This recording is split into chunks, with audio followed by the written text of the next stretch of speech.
I see 5 mistakes with my students that can make drawing a real pain for beginners. So I'm going to show you how I avoid them to help you draw more easily. It could seem obvious to some, but when your paper doesn't match a reference photo, you will need to make adjustments to your drawing.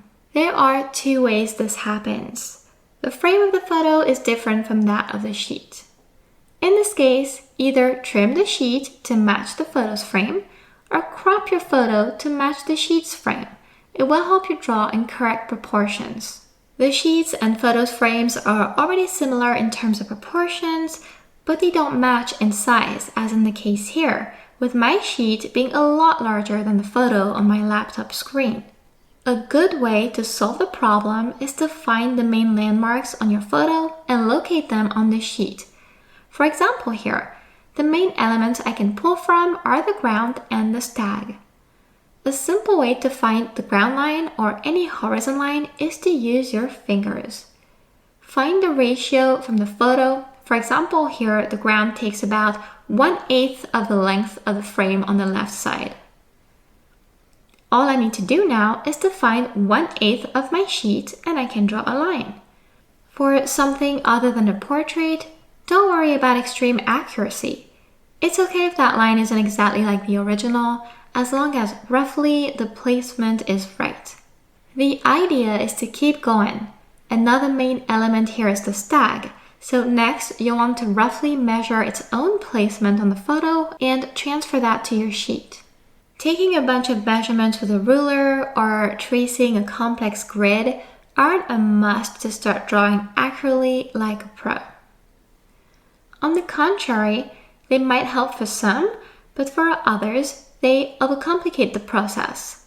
Like I mentioned earlier, I use my fingers to take rough measurements and transfer the right proportions from screen to paper. I'll show you how I draw the stag next, but let's say for now that I want to know where those branches are ending on my paper's large size. On the left side, they end at about half of the length of the photo. So I just go find half of my paper and I trace a rough line to match that to the foliage in the photo. It's not 100% accurate most likely, but it's enough for landscape painting to locate main elements. I've used this method using my fingers to freehand this complex castle recently, and it works like a charm. No one will know the castle might be half an inch too low or too high, for example. It does not matter, and perfectionism isn't necessary for most drawings, minus portraits when you want them to look like the original. Have you ever found yourself to draw something only to erase it entirely because it turned out to be misplaced or disproportionate? The stag seems complex enough to draw that we want to make sure to have it placed in the correct area first.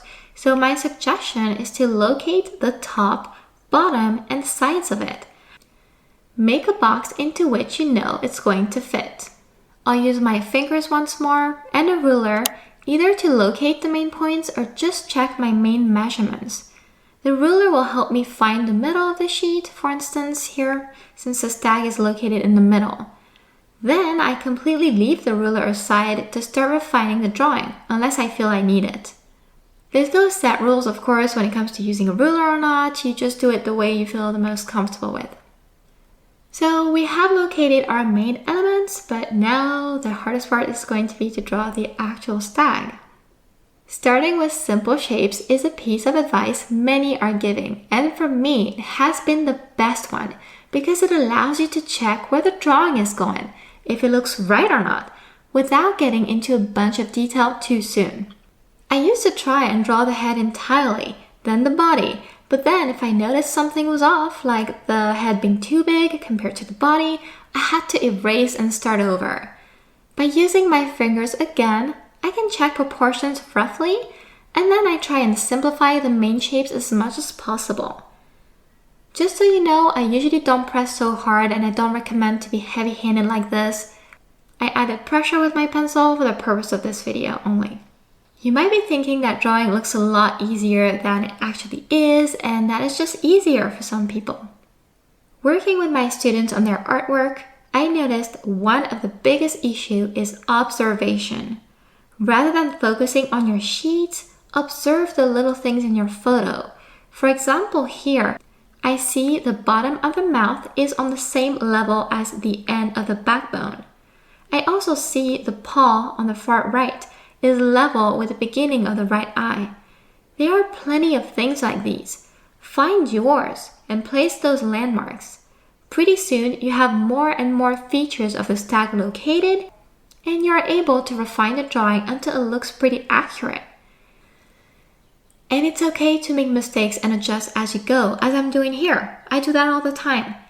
Each new landmark you place will help you narrow the drawing down to something pretty accurate. I could tell the body was too long, and refining the drawing with more rough measurements and observations helped me correct it. Observation will take some practice, but you see you can develop that skill when you do it consciously, and you don't have to be perfect at it. One of my students joked I always say that it's okay, that not every line or drawing is perfect, and I stand by it. It doesn't have to be. My stag, if you compare it with a photo very closely, is not perfect, but it's more than decent, and once painted or shaded, it won't matter at all if it's not 100% accurate. All this with little effort on my part and hardly any measurements. I hope this tutorial was helpful. I suggest this video next for practicing with simple drawings and building your skills from there. Thank you so much for watching, and see you next time.